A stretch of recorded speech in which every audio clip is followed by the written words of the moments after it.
Hi everyone. My name is Alex. I'm a co-founder of GoThombi and a wildlife photographer and lover. And I think that my dream is the one that most of you have, like traveling the world. But I would say that I want to do so being able to help as much as possible shaping a better future. Going while watching is an amazing experience, but have you ever thought about the work that goes beyond that in terms of protecting wildlife, but also protecting people living in the wildlife?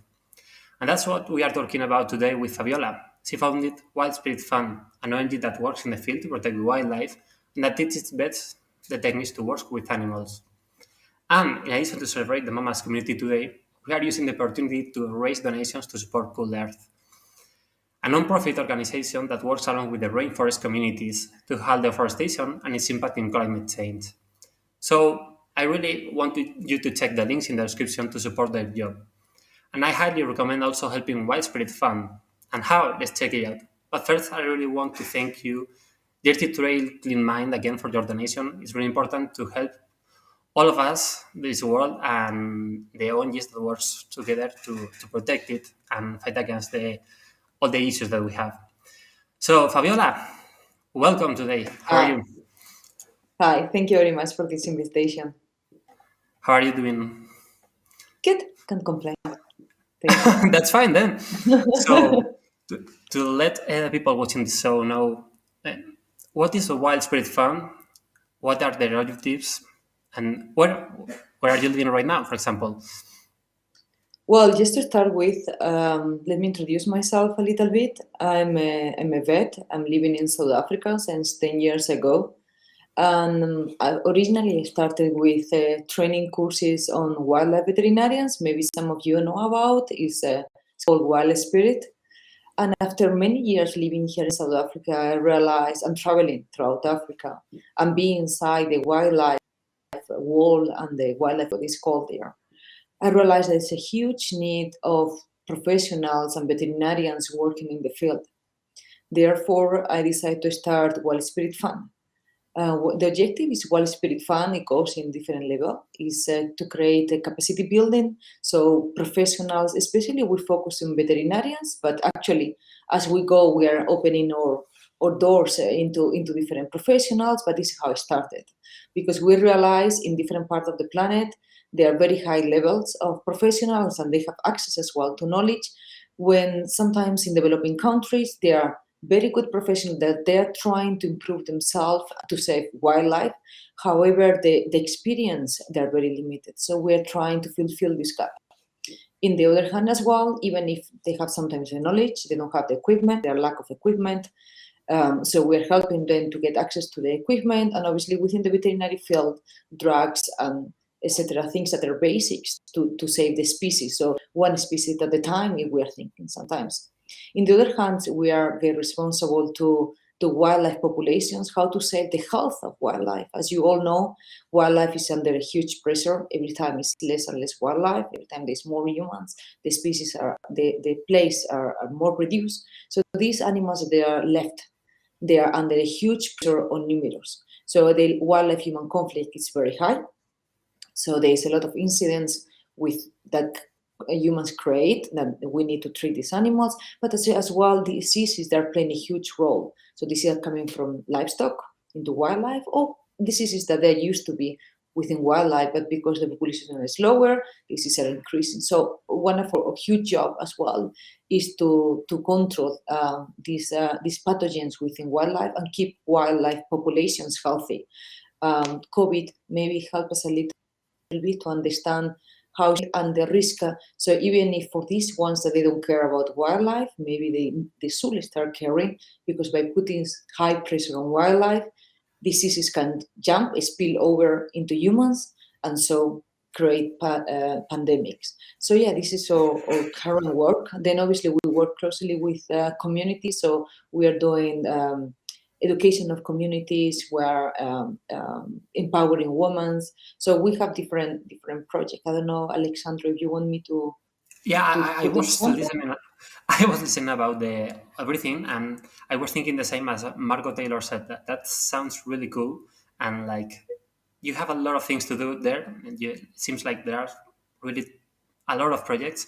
So Mhm. let's try to split all of those and talk about All right. all the things. So, what Okay. do you think that are the biggest problems that wildlife are facing today? Because there are a lot of issues, Mhm. sorry, but what could be the huge one? Well, even if we don't believe it, well, we should think on different depend of the species and depend of the areas, no. But today, the thing that is killing the most species is poaching, direct poaching of animals. If we think of rhinos, if we think of elephants, up to 10,000, 30,000 elephants in 2016, they were killed.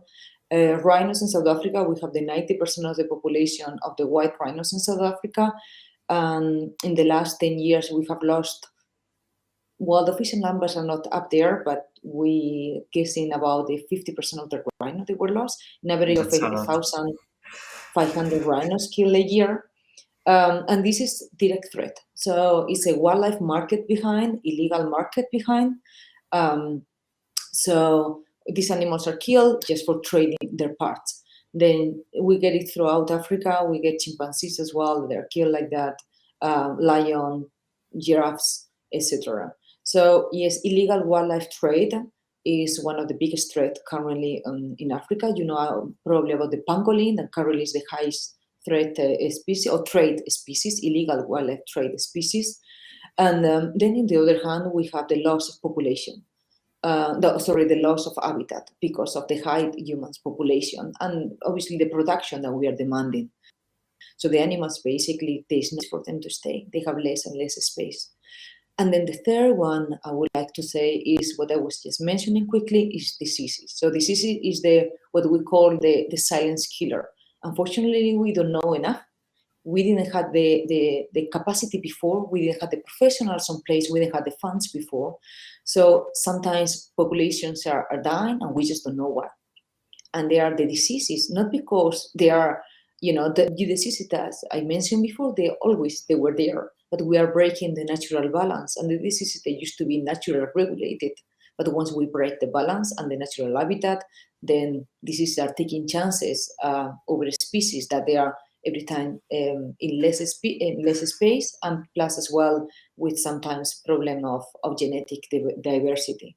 So then obviously on top of that, we get climate change. Yeah, of course. So you are seeing that all the diseases are increasing just because they are Mhm. having less space, less population, Mhm. and that affects a lot with the population Mhm. having less diversity of DNA and less diversity of populations. So the same Yeah. as with the coronavirus with humans, animals are Yeah. getting more diseases day after day. Well, basically, what's happened is that, so again, the genetics are less, plus the interface with the livestock is higher.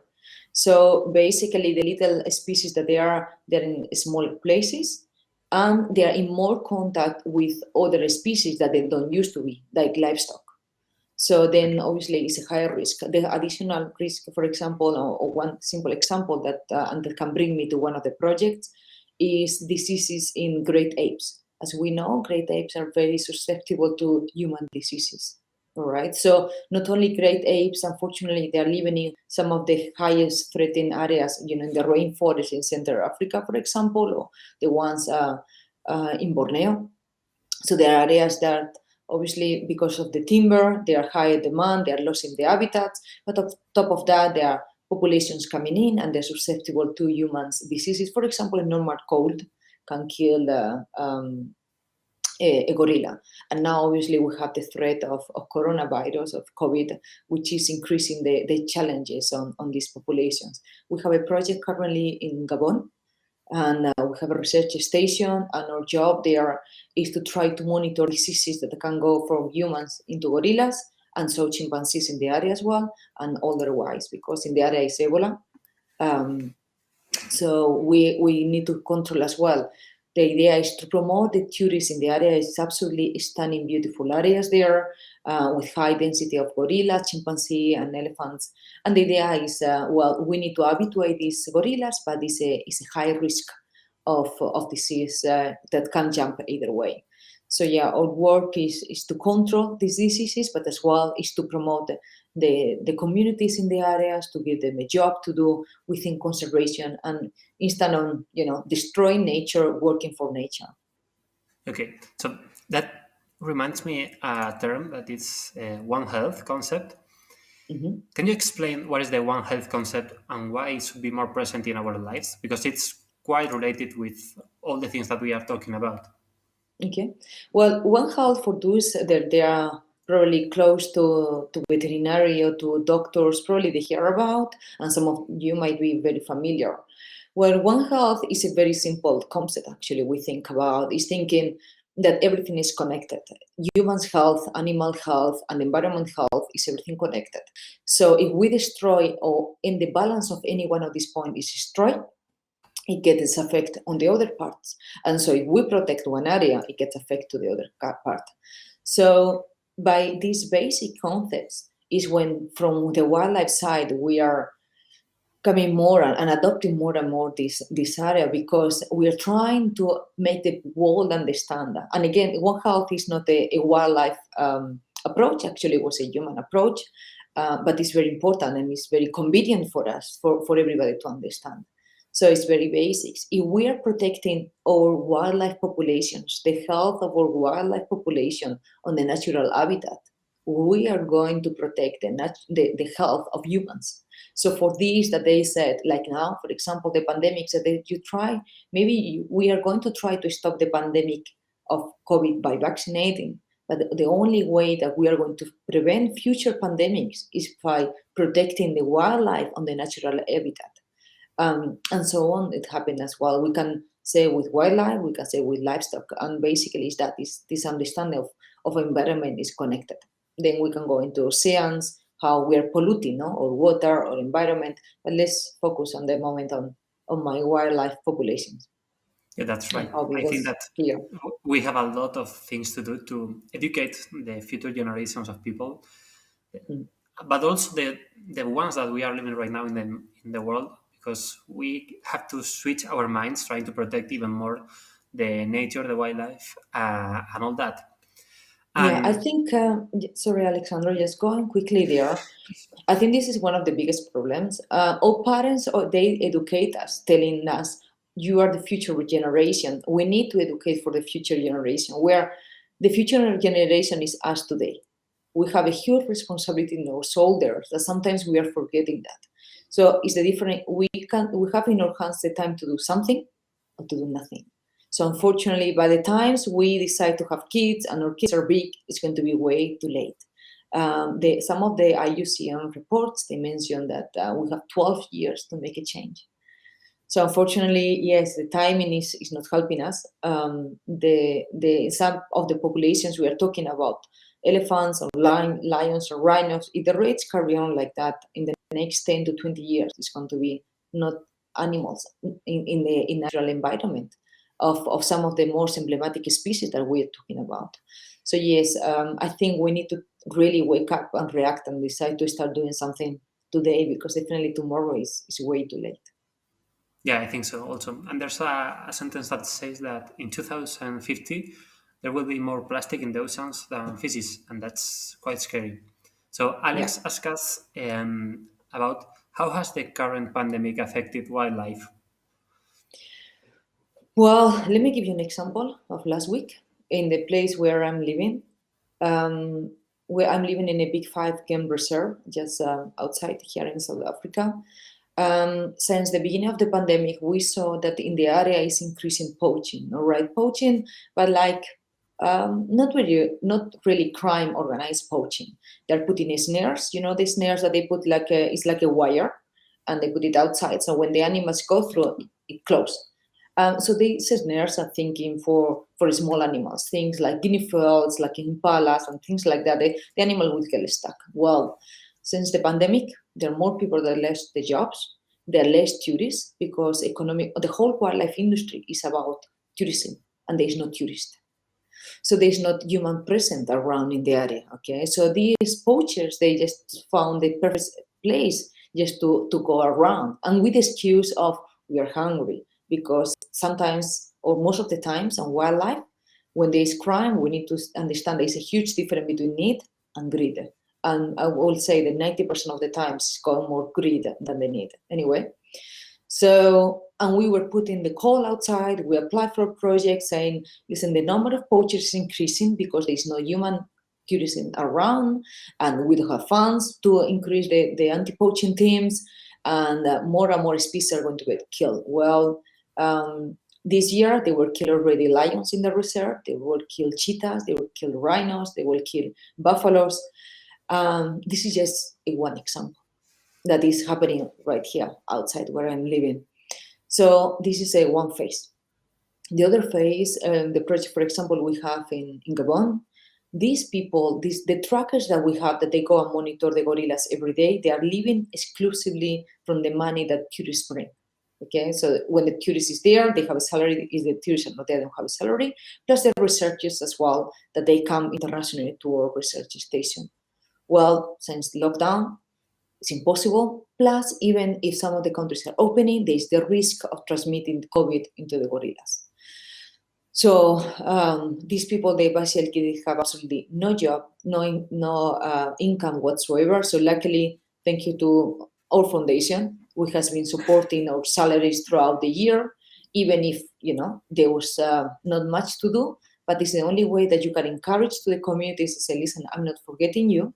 You are very important. Even if our funds were supposed to go to research, we are giving currently to the community, so at least we can keep these guys in our side and not go to the other side. Same happening in our projects in Tanzania. Just to say some examples. So unfortunately, COVID is affecting highly for the tourism that is not existing or very reduced or very limited, plus the risk of disease transmission into some of key species like great apes. Yeah, I understand. So just a quick tip. Lydia, thanks so much for your donation because she just donated to the Cool Earth campaign. And Pam asked us, how can we make people understand the relevance of ending the poaching? Well, unfortunately, poaching is a connection of mafias. All right. So unfortunately, the people on the ground, or the good people, they have little to do. All they can do is to make pressure. First, at least to be aware of the situation, which is very important. Helping organizations like ours, that we are outside in the field, without your donation or your support, is absolutely impossible to do nothing. So, sometimes people said you can do nothing. Well, just donate, stop of having a one coffee a day, and make a donation to a wildlife conservation, reliable. This is the other side. That there's so many non-reliable wildlife organizations outside there, like happening with everything. So, but unfortunately, a part of that, wildlife poaching is they're mafias, especially if we are talking about rhinos, about elephants, for example, about lions in South Africa, for example. So it's a within the top mafias, together with drugs and human traffic. So this is in government level, and education can do, but unfortunately, educating mafias and educating when a lot of money is around is very difficult.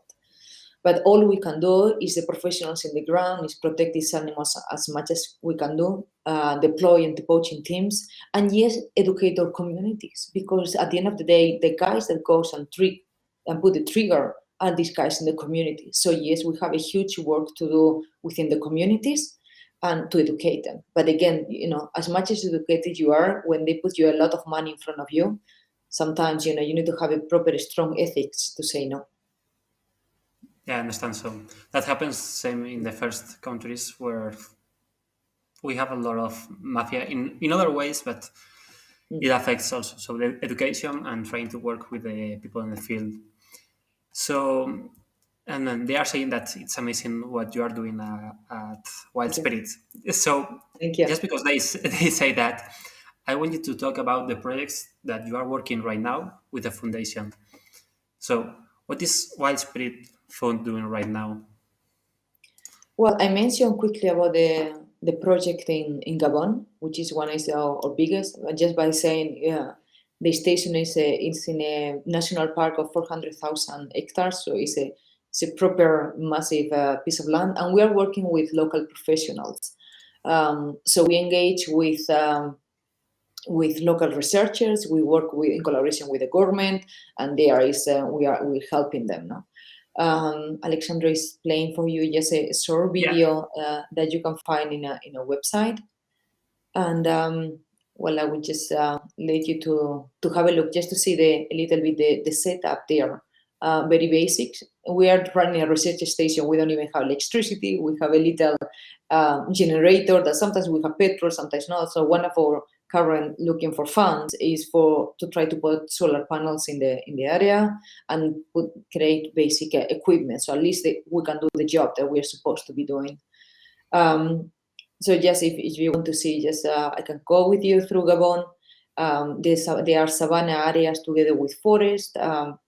This national park is the higher concentration of gorillas and chimpanzees, and they have a big population of Oryx elephants, as you know.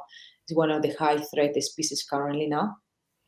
And well, let me just go through it slowly as the video go. Look like I'm speaking Yeah, faster it than the looks amazing video. because it has a lot of wildlife here, and I think that's quite important to protect all Yeah, these well, areas.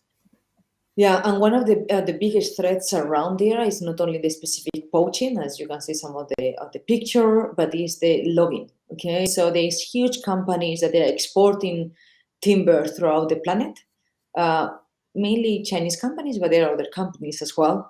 So yes, we are all responsible, for whenever we buy something related to wood, to try to do the traceability, to understand where is these things coming. So yeah, well, I think we can, the ones that want to finish the video, maybe you guys are welcome to have a look there. So yeah, let me go to other project. We have in Tanzania currently the whole idea, and we have a big project that unfortunately we need big funds, and one of the ideas is to build the biggest or the first wildlife laboratory, centralized laboratory in Arusha, which is a One Health laboratory. But currently, because of limited funds, we started to working with one of the communities. Go down. Is the Maasai down there, Alex? Yeah, that one. Yeah, this one. And so one of the problems I was telling you, there is a huge conflict. One of the problems is the conflict between humans and wildlife, all right? So every time there are more humans and there are less wildlife. However, when you speak with the local people and you tell them about, do you guys understand if things carry on, there's not going to be elephants in your Maasai land or lions or cheetahs. And people, they're really sensitive. It's like they just don't they knew about. I mean, they grew up surrounded by all this wildlife of their life. They don't think that they can go into extinction by their actions, no. So basically, these people, they need to live. You can see the level of poverty of these people, or just basics that they are living. So these people, they have one goat or they have a few goats. So when the lions they come and the hyenas they come and they eat the goats, it's a serious problem. I mean, it's the food. They're calling me last week. The elephants are coming and eat the crops, and they have a serious problem. So the difference of this, what we're doing now is we are paying for the local teacher there. We are paying for 40 kids food every day. Water. We build the first bathroom that they never had a bathroom before. We are looking for funds now to make the forced water drilling, because you guys saw this picture there of the ladies going for water. There is a conflict there. Not only that the girls, instead of going to school, they're every day going to carry on water, is that in this trip they're going through wildlife areas. Plus, sometimes when they go to the only water available, there are elephants and there are all the animals there. So the conflict starts. So by educating, at least we're making them aware. So the day when a goat died because of a hyena or a lion kill it, they don't go and poison the rest of the carcass, so then they're going to kill the animal. And so as well, things like vulture, for example, they would die. They will come and tell us, listen, we had an incident with a hyena or with a lion, what can we do? And at least, sometimes we pay for that. Other times, because we're doing a veterinary work as well, some of the funds were dedicated to control the disease within the livestock. So it's quite easy. I'm helping you to save 100 goats that they were supposed to die from Brucella, for example. So the day when a goat is get killed by a lion or hyena, just leave that one because I'm helping you to save the other 100. And they totally understand, and they are open. Again, conflicts with the elephants because of the crops.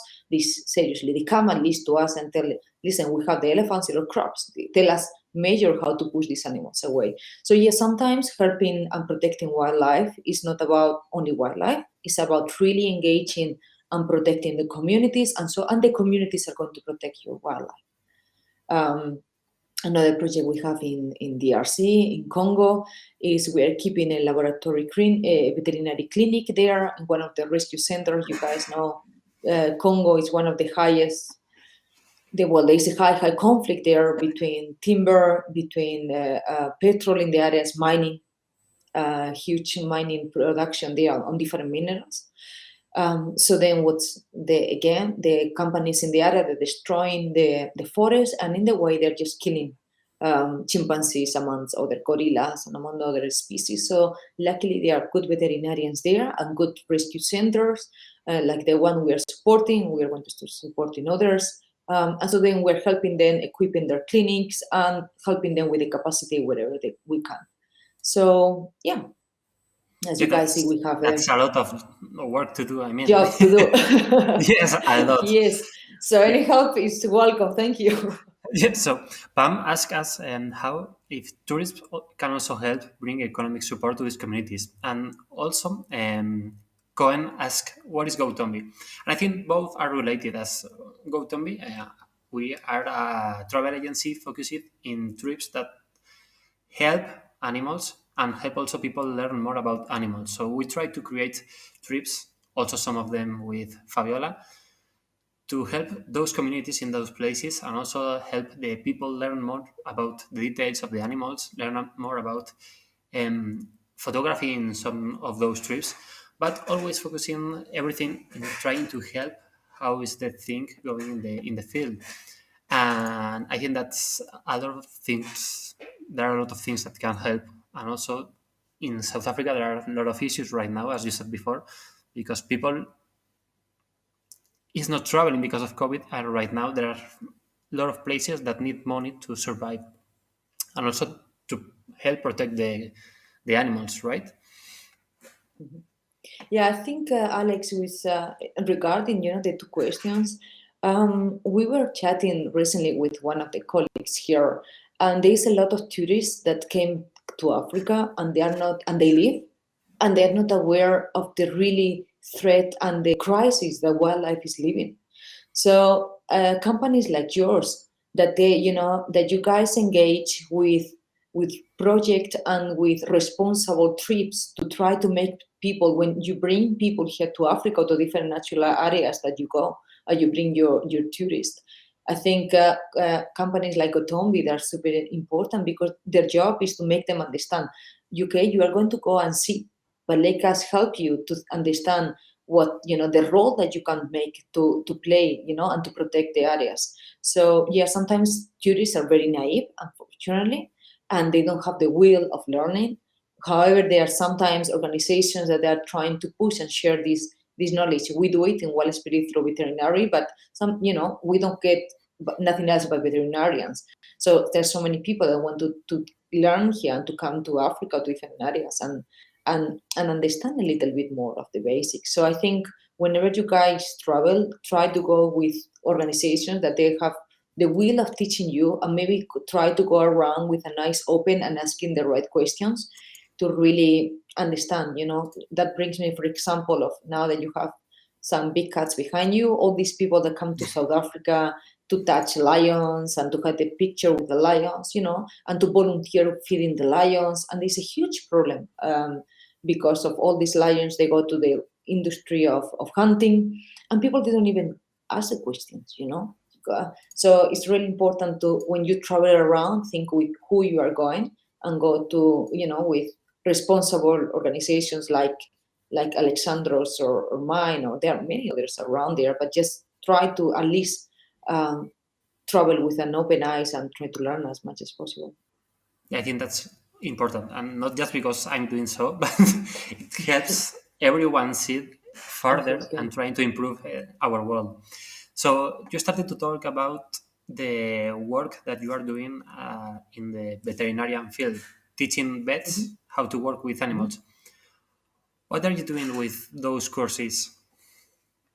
Well, these courses started, you might know I'm originally Spanish, and for me, it was a huge frustration to when I realized in the whole Europe, there was very, very little training or no training on wildlife medicine. So when I came to Africa, to South Africa, I had absolutely no idea, nothing about wildlife conservation or wildlife medicine. So how I'm supposed to protect wildlife if I have no knowledge? So that was a huge frustration for me. So luckily, I met my current colleague, Brendan Tyndall, and so I told him, listen, I know this need. I want to learn. What if we do something together? And he agreed. He was an expert for 20 years already on the field. And so we went and I registered Wild Spirit, and I basically created a program that I wanted to learn. So I eventually, over the years, I went from being not knowing to slowly, obviously, getting experience and getting in the field and getting a lot of research to be today the lecturer myself, no, and to be the one teaching around. So I think we are happy because we are given an experience that few people in the world can give. We South Africa we can create the structure to give a lot of hands-on experience, as you guys can see. So I mean, I like a lot research, and I like a lot teaching people. So it's very important the knowledge I understand, and I like that people really leave South Africa understanding the deep knowledge on what we are doing. But as well, it's super important the hands-on experience, because we always tell them, we're teaching you about veterinary science, but beyond that, we are teaching you about conservation. So I think that is so important about the courses. This is something that you cannot teach in a classroom or feel in a classroom. You only can do it when you are outside there. So our courses are 2 times a year, are 12 days, maximum 14. Veterinarians can be students already in the university, or veterinarians or nurses. And yes, well, we touch a little bit of anesthesia, infectious diseases. You can see some practicing and diagnosis. So, well, different aspect that they are required to know within the wildlife. Obviously, it's 12 days.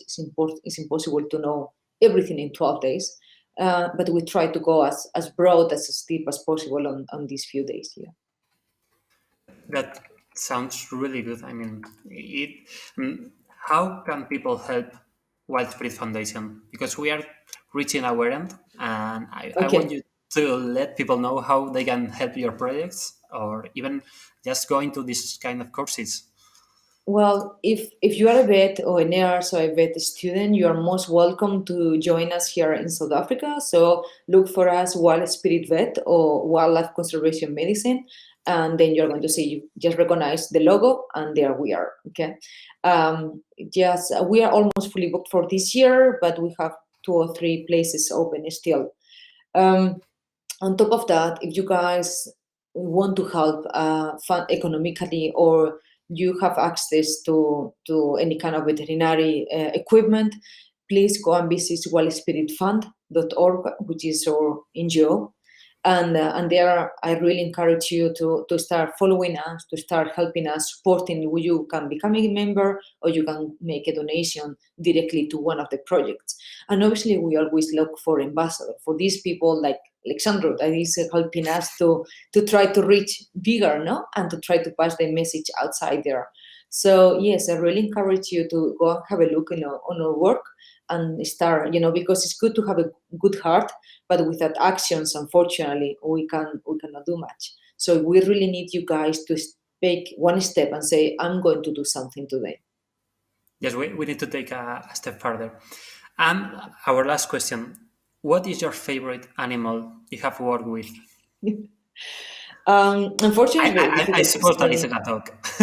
Yeah, yeah, yeah. It's unfortunately, it's very, very difficult to say. I really have something special with cheetahs. This is why the logo, they're beautiful and solitary, big cats. But then I have really something bonding with elephants. Is something very, very special. The intelligence, how they are gentle giants. They really, really touch my heart.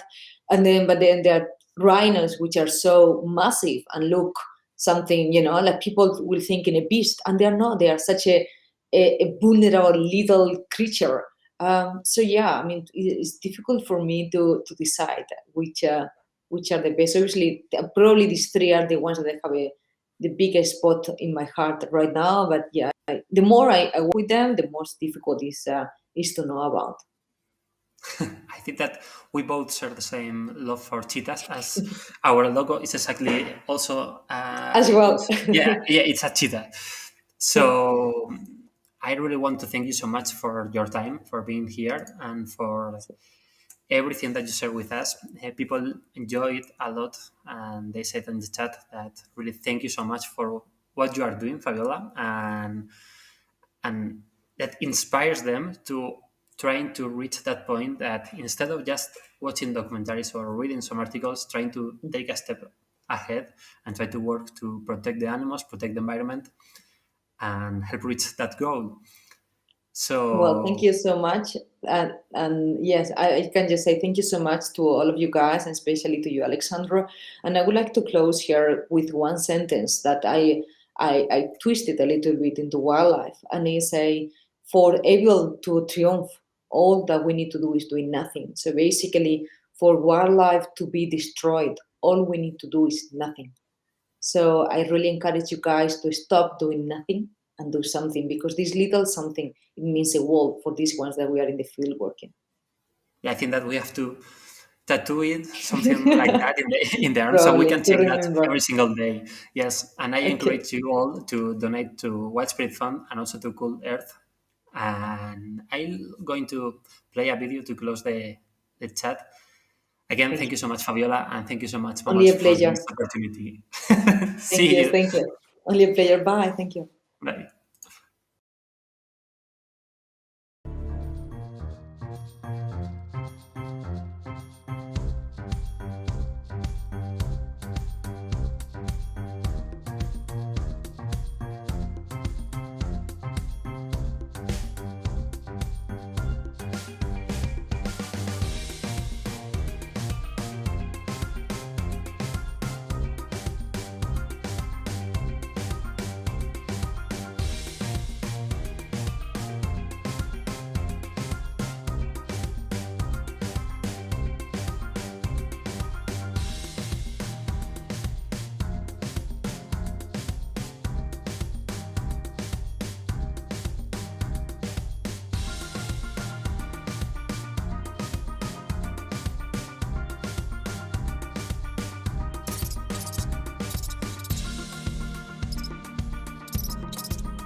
Pedro, and this is Juan over here on the left, and we're going to release both of these at the same time. He's ready. There we go. Ready? 3, 1, 2, on your mark. Get set and go.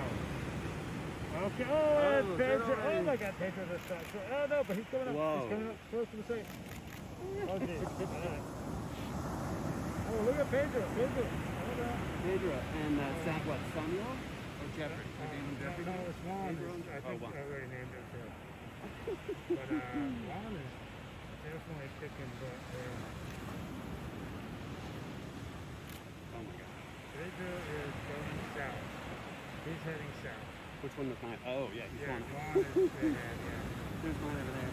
I think that's the previous release one over there. That's George.